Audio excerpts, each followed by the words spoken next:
राजनीति को जानने की जरूरत पवन सिंह को है नहीं। 32 साल से गायकी और एक्टिंग के क्षेत्र में, और भगवान ने नाम, शोहरत, रुपया, पैसा सब कुछ दिया पवन ने। और हर आदमी चाहता है कि हम किसी मुकाम पे अगर पहुंचे तो अपनी सोच को संकुचित मत रखे। अगर हम एक पौधा पे हैं तो एक पौधा और ऊपर चढ़ने की सोचता है। और चुनाव लड़ना और सरकार का हिस्सा बनकर के काम करना एक बहुत महत्वपूर्ण विषय है। हम ऐसा नहीं कर सकते कि पवन जी अपने पैसे से रोड बनवा देंगे, सड़क बनवा देंगे, पावर प्लांट लगवा देंगे, डालमिया की फैक्ट्री चालू करवा देंगे, पानी पुल बनवा देंगे। हम ऐसा भी नहीं कर सकते, क्योंकि वो एक सरकार की व्यवस्था और संवैधानिक प्रक्रिया से ये देश चलता है। जब आप सरकार का हिस्सा बनेंगे, जब सदन में जाएंगे, तो सदन के और सरकार के माध्यम से ये जितनी मूलभूत सुविधाएं हैं वह आपके काम पे आएगी और काम होगा। और उसके लिए पवन जी संकल्पित है।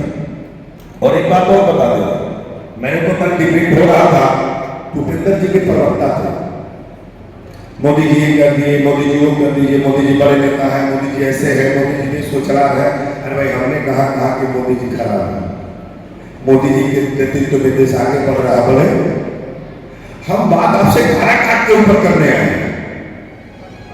काला काट में केंद्रीय मंत्री थे आपके माननीय सांसद जी, तो केंद्रीय मंत्री जाकर के क्या किया काला काट के लोगों के? काला काट के ऊपर चर्चा करने आए हैं। और आज से ठीक 7-8 साल पहले मोदी जी को गाली दे रहे थे, बीजेपी को गाली दे रहे थे, बीजेपी के संविधान को गाली दे रहे थे। और सब तो छोड़िए, माननीय सांसद जी जिस सनातन धर्म की बात करते हैं, जिस सनातन परंपरा की चर्चा करते हैं, उसी सनातन परंपरा का मंच में बैठ करके खुले हम धज्जियां उड़ा रहे थे। बोल रहे थे माता सीता जी तो सिगरेट पीती है, बीड़ी पीती है। ये आचरण किसी से छुपा नहीं है, और आदमी का दोहरा चरित्र में किसी से नहीं छुपा। क्या उपेंद्र कुशवाहा चुनाव जीत करके भारतीय जनता पार्टी के लिए आजीवन समर्पित रहेंगे? ये नहीं करके दे जिंदगी में कभी नहीं कर सकते। मैं फिर गारंटी देता हूं, हार जीत आपके हाथ में, वोट आपको देना है। हमारे जनप्रतिनिधियों को चुनाव चलाना है और जिताना और हराना।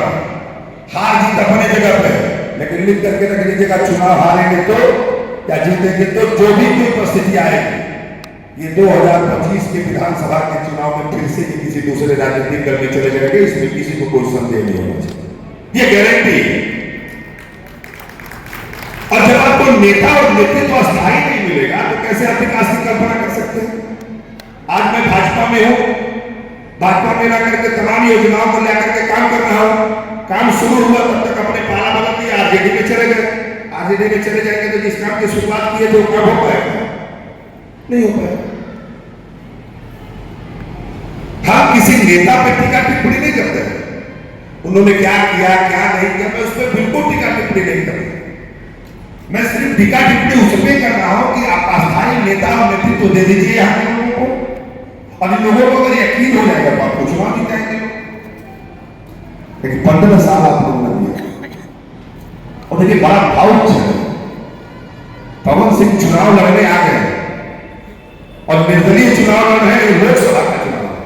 और यकीन मानिएगा, जो स्थितियां परिस्थितियां इस समय और जो कलाकार में हवा चल रहा है, मैं उसके लिए आप लोगों से भी इस चीज के लिए क्षमा मांगूंगा। मैं भी जानता हूं और हमारे जनप्रतिनिधि लोग भी बैठे हैं हमारे अगर, इनको भी पता है कि पवन सिंह को 20 दिन 15 दिन में गांव-गांव जाना संभव नहीं।